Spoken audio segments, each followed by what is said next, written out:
All right, so let's now move on to our guest speaker, the main event. We welcome Stan Dubin, whose contributions to space, satellites, and innovations in the space business have been widely recognized by both industry and government customers. We're really lucky to have Stan here. Now, SMA has had a long working history with you, Stan, over the years, for sure. And it goes all the way back to the 90s. Now, Stan founded Millennium Space Systems in 2001 after an illustrious career at several other firms, which Stan's going to kind of give us his career story. And Boeing acquired Millennium Space in 2018, so we're really pleased to have Stan here. Now, Millennium was actually one of those pioneer companies that revolutionized bringing really absolutely vital national security capabilities for specific missions to space with small satellites. Stan's going to be interviewed by our very own Dr. Greg Petrosor, our Chief Solutions Architect in the Management Consulting side of our business. Please type in any questions you have in the chat window. We're going to try to get to those as best as possible. So, over to you. And welcome, Stan. Thank you, AJ. Thanks, AJ. So the first question is from early in your career. After graduating from USC, you spent your first 12 years at very large aerospace and defense companies. First 4 years at Hughes Aircraft Company Space and Comm, and then 8 years at TRW Space and Defense. You then left 1990 to co-found Spectrum Research, which later became known as Spectrum Astro, with David Thompson. Right. So first question, what led you to kind of launch your entrepreneurial career? Kind of what would be considered early, given back then that period of time there wasn't so much funding for space startups and everything. So over to you. So I had about 12 years in the industry, a little more, and I was at a point in my career at TRW where I was rising quickly, and that was fine. But I was really interested in some things we were doing in smaller satellites called LightSats at the time, and they wanted to take another path, which was to buy another company called DSI with George Sebastian, I think like 19% stake. And my position was, I had a lot of experience already at TRW in the 8 years working several classified programs and getting as much experience as I could, because I used to work 2 or 3 different jobs because I love space. It's what I do. And many times driving home from Hughes and TRW, I would often think to myself that I'm actually being paid to do this stuff. It's like it's like a kid in a candy store for me. And I wanted to do the LightSats of what they were called at the time. I wanted to do it in-house at TRW. We had the infrastructure, we had the people. It just needed the right leadership to do it, and I wanted to step up and do that. And they listened to me, Dan Golden and Don Winter and gang, and they said, well, they weren't ready for that yet, and they were committed to DSI and doing that. And at the same time, a good personal friend of mine, David W. Thompson, not the Orbital Sciences Dave Thompson, that's W. David Thompson, he was getting out of the Air Force. He had been there for about 10 years, getting out as a captain, and he wanted to start his own company, and he was looking at LightSats as well. And I looked at it, and he said, hey, you want to do something together? I said, well, let's give it a try. And I was about 32 at the time, and I said, if it doesn't work out, great. I can always go back to Hughes at TRW and have a flourishing career there. That's great. But we started on the kitchen table on Manhattan Beach for about a year, nights and weekends, and just trying to put something together. And I jumped off that ledge, and I said, we'll give it a try. And I would say it was a lot of hard work, but it was anyway, because even when I was at Hughes and TRW, like I said, I worked many different jobs, and just trying to get mentorships from people and meeting people and just trying to sit down and understand as much as I could, because in a standard 40-hour work week, if you add it up over the span of a career, you can only learn so much. I figured, hey, if I could just learn as much as I can, I don't care how long it takes. I love this stuff, and 95 out of 100 people would say, hey, happy to have the help and happy to provide some mentorship. And so in things like parts, materials, and processes, which I had no background in, or propulsion, I would learn from some great mentors, and several people like Bob Kammerer at TRW. I mean, unbelievable people. That were there. Don Fritz in propulsion. I mean, just Tom Brackey when I was at Hughes.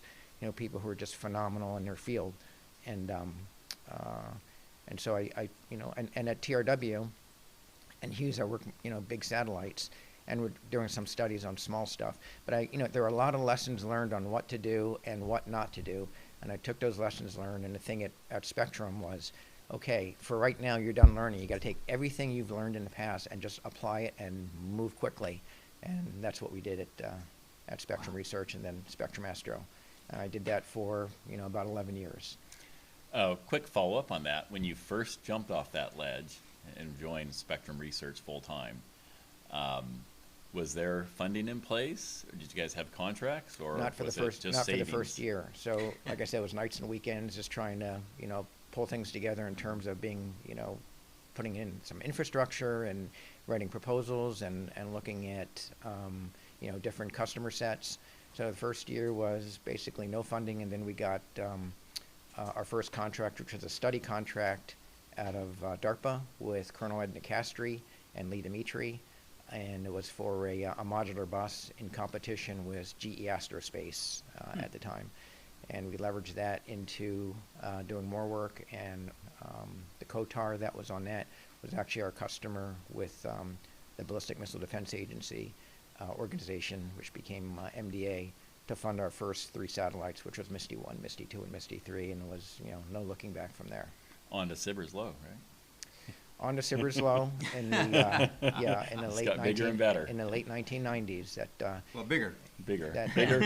Well, that was kind of a a defining point for the company, and that was the primary reason I left Spectrum, because it's my biggest fear was that we were going to win Sibber's Low, and we did, and it put us right smack in the middle of going against Lockheed and TRW, which I did not want to do. At least for both. It wasn't. For Lockheed. Yeah, for them. Not for you guys. Not for me. Yeah. And I was very, very fearful that we would win, and it would change the entire face of the company, because we were starting to run the table on small satellites. We were beating Orbital, we were beating Ball on the NASA regime in SMEX, and jumping up the chain on MIDEX, and in the classified area, and with the Air Force and with MDA, and so I wanted to continue building that. Sibber's Low was great in terms of, a big contract and a lot of money and being able to hire a lot more people, but it took all the resources away from everything else and put us on a different track, again, competing with Lockheed and TRW, which I did not want to do, because I felt that in small satellites we could make our own way and define a whole new path for the nation and for the company. All right. In 2001, after stepping down from Spectrum Astro as both board member, COO, senior vice president, you led a quick, successful turnaround of space dev. Right. That was actually 2000, but yes. 2000. For about a year. Year and a half, yeah. Year and a half. And then you finished that in July of 2001. Yep. And then you took a nice long retirement of 3-4 months. That's it. And then semi-retirement, sure. Semi-retirement. And then returned to launch Millennium Space Systems in late 2001. Can you describe what events led you to get back in and pursue Millennium? I left Space Dev in July of 2001, and I was able to build the company, get them some good business with Boeing and with JPL and with the NRO, which was unclassified, doing hybrid engine development. And with that, we're also doing a ChipSat satellite for UC Berkeley and NASA headquarters. And my last thing, the last thing I did was principally involved with writing the proposal for Burt Rutan at Scaled Composites for the hybrid engines on Spaceship One. And I briefed that out to Burt in July, actually after I had formally stepped down, and Space Dev won the contract for the hybrid engines, and I was very proud of that. It was really a great thing, because I felt it was the right thing to do. Hybrid engines were a really good technology in terms of what Spaceship One needed. And then I took a couple months off. I went to Russia with a very good personal friend of mine who's a U.S. citizen, for 2 weeks and got to meet a lot of people there in their aerospace industry. And, I had a lot of, predisposition ideas about Russians, but they were very, very open. They really didn't care that I was a TRW, and they didn't ask any questions about that. My room was probably bugged, but, sure. Certainly bugged. But they were very open about, very proud of their work and very open about sharing things. And I looked at it and said, wow, it's not really what I had expected. And I came back in late August of 2001 and was thinking about, what do you want to do when you grow up here? And do I want to go back to my college days and maybe be a professional musician? I was looking at that too. I was always bifurcated with that. What instrument did you play? Just string instruments, so guitars and mandolins and lap dulcimers, that kind of thing. And but I wanted to be a studio musician, not like a rock musician. And I had a lot of friends in Hollywood that, and I looked at that and it was great, but it was not the lifestyle I wanted, living like day to day and not knowing where I'm going to sleep or eat. So it's like, I said, I can do that in my spare time.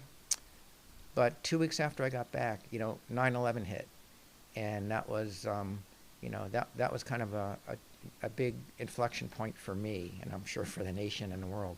But to me that said, it was kind of a calling. I said, okay, I'm going to take Spectrum Astro and my days at Space Dev and TRW and Hughes, I'm going to take that and do something a little different and be a provider for the government in terms of having really responsive systems that work as designed and do the job and not cost a fraction of the GNP. And that's what I set out to do at Millennium. And I started out, doing some work with Boeing in Huntington Beach and Seal Beach in the classified areas, and able to work with them to win some programs. And, it was, again, no looking back, because a couple years later we won our first contract with the NRO, again, unclassified for Rapid Pathfinder, small satellite with 3 different payloads. And we're on a 2-year schedule to get it designed, built, and launched, and we did it in, just under 2 years, and met all the criteria for success, schedule, cost, and of course, all the technical and program merits that they had. One more question. When I first met you back in the early 2000s, I visited your facility. I think at that time it was in the corner of Rosecrans and Aviation in Manhattan Beach. Yep. Probably not more than a couple thousand square feet, handful of people. Turn the clock forward 15 years to 2018. You sold to Boeing. By that time, you're almost 300 employees with 3 facilities, one of them being that 100,000 square foot satellite manufacturing factory in El Segundo, an office in DC. Could you describe like some of the key milestones that Millennium went through to go from that startup to a very successful mid-size satellite design and manufacturing company? So before Rapid Pathfinder, we were doing system engineering support for Boeing and for Northrop and Northrop Grumman in the classified area. In fact, TRW at the time, and then they switched over to Northrop Grumman. And we were getting a good reputation with the companies and with the customers, because I was personally briefing a lot of the customers on the programs. And funny thing happened is that once we got the Rapid Pathfinder contract, all the doors shut from the big companies, right? Because we were now deemed a competitor. Yeah.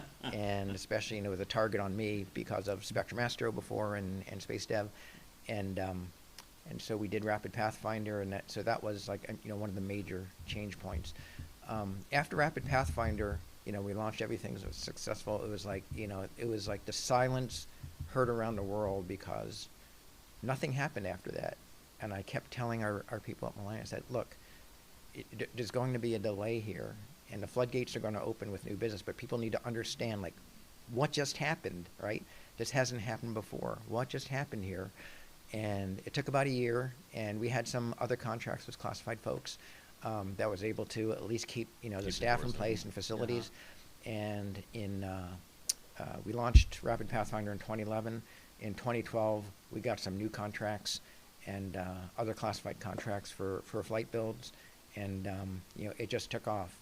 And the funny thing is, with Spectrum Astro and with Millennium, if you look at the timelines, it was 17 years from the time we incorporated the company to the time that we got acquired. So Spectrum Master was acquired by General Dynamics, Yeah. 17 years. And again, there was no venture funding, no backing by any individuals or anything. It was literally just shoestringed on government contracts and just building the company up, program at a time, and being able to parlay what you have into, doing more things. And so 17 years for both. And, is that the recipe? No, there is no recipe. It just happened to be 17 years to build it from a greenfield startup to where, it's successful. It's a successful company. Yeah. Well, all those investors in new space right now probably don't want to hear about the 17 years. or bootstrapping. Yep. Yeah, exactly. With hard work and passion. Yep. So moving back to when I first met you, at that time I was working on a project with the Monitor Group. We were developing a business case for a privately funded GPS constellation, Right. which we'd call GPSP. And because of AJ's contacts with you, we were able to bring you in to help provide us some guidance and advice. Yeah, and actually at that time, Al Ballinger was running the GPS program at SMC. He had actually asked us, he gave us the support and the confidence to say, yeah, maybe there's a role here for us. Yeah. And I think you were leveraging some of those Russian contacts, because I remember you were saying, well, rockets. there's some low-cost rockets. We can take these ICBMs, repurpose, and launch them out of Kazakhstan to really lower the launch portion of the cost. Right. So move forward 20 years. Now there are several startups in this space. One of them, Zona Pulsar and TrustPoint. So the question is, is now the time for to launch a private GPS-like constellation? Yeah, and it's been the time for 20 years. Okay. And I have briefed it to the GPS program office several times. Before there was GPS, there was transit, and with NRL, and a company called TRW. That was their logo at the time too, by the way. They had a series of nuclear detection satellites in the mid-1960s. These dodecahedron satellites that were very high altitude, and that was for the early nuclear detection mission capability. And at some point the government decided to merge the NUDETs, or the NDS payload, with GPS, and it created a very expensive and very large satellite. And there's, to me, not a compelling reason why GPS and the NDS payloads need to be together. Yeah. And they should, and I've advertised separating those. Go back, Back to the Future with NUDETs, with the Vela program. That was the TRW program in the mid-1960s that kind of started that.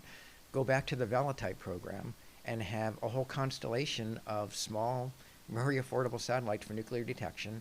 And then the GPS can be either a GPS augment, or it can be just, a new GPS constellation, or have, M-code or whatever you need to augment what you have to do even better than what you have today, and more survivable, and more proliferated, and a lot more affordable. And so I think they're, ultimately getting there, but this is something that, to me has been viable for over 20 years. And I'm happy to see that, hopefully this is going to come about. All right. Well, I'm sure the investors in those companies are happy to hear this. So my final question before we turn it over to the audience for their questions, given your very successful experience with launching satellite startup companies and just in the space industry in general, do you have any sage advice for CEOs, C-suite executives, and Sure. all these new space startup companies, and even the larger, more established firms? Yeah. Well, this is just from my personal experience. There's no cookie cutter or, recipe from a book that says, here's what you need to do. This is what I did, and because it worked for me. But, I always believe that if you're going to run a company, whatever it is, be an expert at what you're doing. At least be, fluent in what you're doing. So I'm an engineer, and if you're going to run an engineering company, you should be an engineer, right? If you're a real estate agent or an HR person, or if you're an accountant or a lawyer, to me, it flat out doesn't work. I'm sorry. You may be successful in the short term and be a Jack Welch. That's great, and destroy the company. But, if you're going to run a company, know what the company is about, know what you're doing, know every product. So when you go to a customer, you don't need 5 or 10 people to go with you to talk to the customer. As a CEO, you should be able to sit down one-on-one with the customer, chapter, line, and verse, know everything about what you have, what you offer, or if there are problems with what you're doing, be able to explain in detail what the problems are and how you're going to correct it. And, you know, that to me is what running a company is about. And, you know, being able to be connected with your customer, connected with your people. And, you know, the priorities of, you know, running a company, I had 3 priorities. 1 was our customers, 2 was our people, and 3 was everything else. And by everything else, I mean everything else. So if you're not doing a good job for your customers and your people, you don't need to be there. And you're just kind of faking it. So true. And so, you know, I have a lot of things that, you know, kind of like work from home. It doesn't work, right? Especially for a space company doing classified work. And you can't have a bifurcated staff where, oh, some people get to work at home because they're doing so and so. Everybody needs to be together, especially in a small company, right? So it's kind of like a special teams force. You don't have special teams force working from home and half of them are, you know, charging the beach. Everybody needs to be together, working the problem and solving it efficiently. And so, you know, it's just the way it is. At least that's just the way it is for me. And I had a couple other things here I wanted to bring up. Absolutely. Yeah, go ahead. You know, it's, you know, in space we're, you know, I'm a Gen 3 space person, right? When I say Gen 3, the original Gen 1 people were people like, you know, Hal Rosen and you know, Cy Ramo and Dean Woolridge. Those are the Gen 1 people at the early, you know, at the startup of the space industry, and the people that were at JPL. And then you had the Gen 2 folks that were, you know, there for the, you know, the moon landings and, you know, through the 60s and early 70s. And I came in the, you know, late 70s, which was Gen 3. And after that, we're probably on Gen 6 or Gen 7 now with, you know, millennials and Gen Zers. And so, you know, I see how it has evolved over time, not in a bad way, but I think what's needed is to preserve the mentorship that is still there. Now the Gen 1ers are mostly long gone. There's some Gen 2ers maybe remaining. Lots of Gen 3ers like myself and others that, you know, are still hanging around. But you should leverage that and to go do things, you know, because they're cool and all that, and spending a lot of money and not getting anything is, you know, kind of not acceptable. And if you're going to do something, do it right, or just, you know, don't bother doing it. And again, this is just, you know, my own advice for things. So let me just hit the cheat sheet here a little bit. But, you know, as a CEO of a company, I think it's really important to hire the best people you can, but you should also be able to do the job of anyone at the company.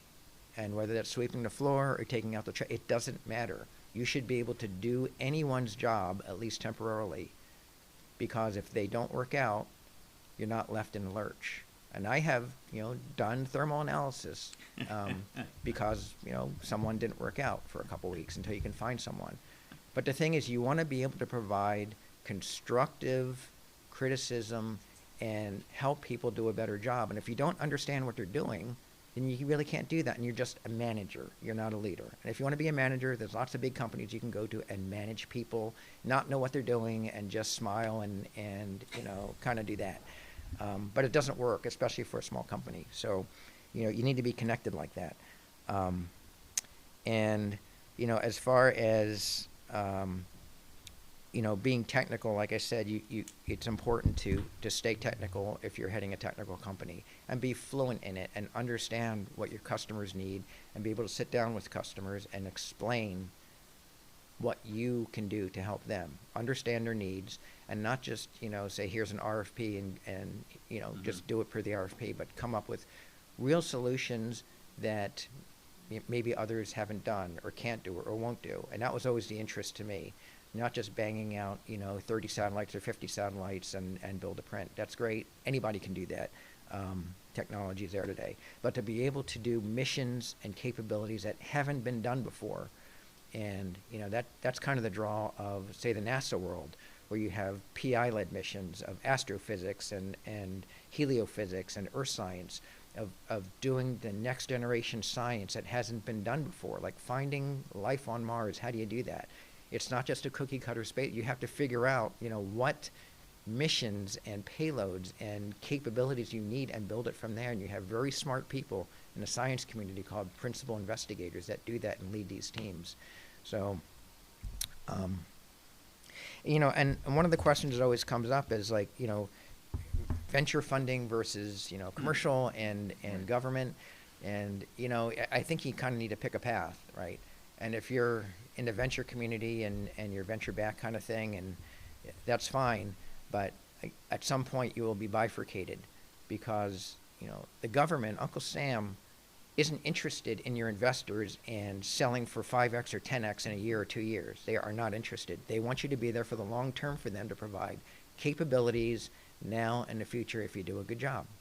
And, to me, you look at, well, why you want to do business with the government? Well, the government is, to me, the best customer in the world. And I often tell people this because government has more money than all the investors put together on the planet. And if they run out of money, they'll just print more. The government pays on time.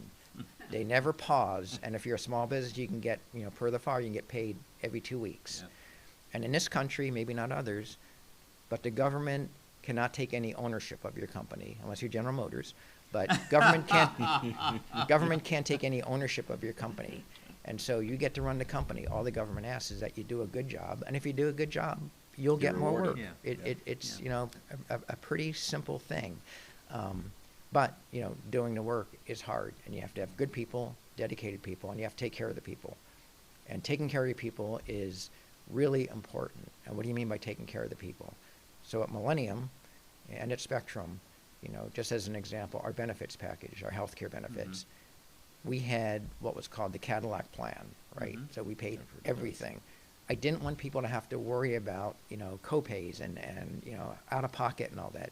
So we had, a Blue Shield Platinum plan that even, our healthcare manager said they've never seen this in the industry before. I said, I don't care. I want people to be focused on getting their work done, meeting their commitments, and not worry about medical expenses and dental. It's like we just took care of them that way. 401ks, profit sharing, all that kind of thing. Really important so that people feel valued and that they feel part of something and not just, another name punching a clock kind of thing. Wow. What advice. What advice. Incredible. I had a follow-up question, but I can do it at the end. I know we had audience questions. We have a lot of audience questions. So let's let them go, but it kind of segues into some of the stuff we're talking about. So we're gonna bring our assistant producer on to join us to pass off our telescope here. We got great questions from the audience. First off, we have Jacques Keats, and he asked, although the transmissions from satellites to ground and from satellites to satellites is encrypted and difficult to hack, what measures are taken to avoid a disruption of the signals or a disabling of the asset? So it's kind of multi-pronged. What's happening today is, there's an evolution to optical communications, laser communications, which is much more difficult to intercept. Unless you have a lot of fuel in your spacecraft and are able to station keep within the beam, it's going to be really tough to intercept a laser comm signal. And I think, proliferation and, other forms of survivability, being able to build things on faster schedules and have, many different mission orbits for a given mission regime, I think are all part of that. Wow, so it's kind of the direction that SDA is going. SDA is going with their It definitely is. layer. Yeah, it definitely is. And I think, in terms of SDA, I can't speak for them, but I look at SDA as being a complement to the existing systems and not replacing them necessarily because, the exquisite systems, such as Webb Telescope, you're always going to need, right? Maybe not as many, but, you're always going to need these multi-billion-dollar systems because they do exquisite work that can't be done in other ways, at least by the laws of physics today. But to augment this capability in terms of survivability, proliferation, and in terms of cost, I think is the right thing to do. And SDA has definitely got, the right frame of mind here. Cool. Next question from Paul Kodik. Is there a role for non-traditional firms in the defense space business? I think that's been ongoing for many years, and I think the Space Force has the SPEC program that's specifically targeted for alternative, non-traditional space contractors. There's lots of opportunities with SBIRs, STTRs, and I think that space, if you will, is opening up more and more because of what? Because of threats to our national systems, and the consideration that we have to do things faster, and we have to have more capability, and we have to be able to infuse that into our overall ConOps. Very cool. Next question is, will there ever be a need for these massive billion-dollar satellites? I just talked about that. So yes. Sorry. So, Yes. Firing off Yes. questions in order. So Yes. there may not be as many Right. SBIRS high programs, but the fact of you look at the mission, we cannot have 1 second of blindness for a nuclear missile attack, right? Yeah. If we do, we're done, right? Yeah. And right now, I think DSP and SBIRS high provide, I think it's like 15, 20 seconds of early warning from the time the missile launches. You can't do without that. If you're waiting for OTH, radars, you're done, because that's just a couple minutes out. You have to have these capabilities, and whether it's intelligence capabilities or defense capabilities or even like NASA, there are capabilities that we have to have for the United States. And so some of these are done by exquisite systems, but it doesn't mean it can't be augmented by smaller and more high-tech systems and much more affordable systems. Gotcha. Okay, and what do you think of the DoD's Anomaly Resolution Office? I'm really not familiar with that. I can't speak to it. I'm sorry. I think that's the office that investigates UFO sightings. Oh. Is that what the name is? The Oh. fancy name for it is? Oh, okay. Okay. Well, I mean, That question's a little bit out of left field, I think. Yeah. I don't know. I mean, That's a no comment answer to that one. Yes. I don't know. Yeah, I really don't know. Well, we can move on. Next is, do you believe in the cislunar economy? I believe that the cislunar space for missions in terms of proliferation, survivability, and to be able to operate certain capabilities, very important. Is there an economy? Is there money there? Absolutely. But it has to be demonstrated to work. It has to be demonstrated to work as designed, and it has to be interoperable, and it has to be very, very capable, because we're talking a lot of challenges to do that kind of thing. But yes, in short. Okay. And John Pryor asks, how will SDA's small satellite LEO mid-size constellations change the satellite bus manufacturing market space? Will traditional players, examples, I think Northrop Grumman and Lockheed Martin, develop meaningfully scaled down satellites to compete? I think they already are. Okay. Right. So if you look at Lockheed, they're teamed with Terran Orbital, and you have Raytheon bought Blue Canyon, Millennium bought, or Boeing bought Millennium, or maybe the opposite. Just kidding. We'll have you back. We'll have you back 6 months from now to see if that prediction comes true. But I think if there is demand, from the government side, I think you'll see capabilities evolve from that. It's just a natural order of how business evolves. Great. I think Greg had a question. Is there one more question, or I think Greg had a question? We have about 3 more questions. But Let's It's pick up to one you more. guys. Let's pick 1 or 2 more, and then we'll go to Greg's question. why don't Okay. we go to Holly Hope's question of how close are we to critical mass regarding space junk collisions? Space junk collisions? Yes. Well, we've already had them, right? There's been already, known incidents, and the orbital debris removal is something that is a hot topic.